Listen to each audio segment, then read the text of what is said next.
पप्पा, आज तिला मी पहिल्यांदाच भेटणार आहे, तर तुमचा आशीर्वाद पाठीशी असू दे आणि सगळं काही नीट होऊ दे. गणपती बाप्पा मोरया.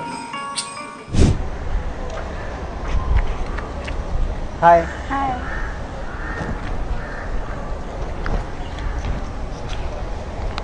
मोमोज खायला जाऊया. मोमोज?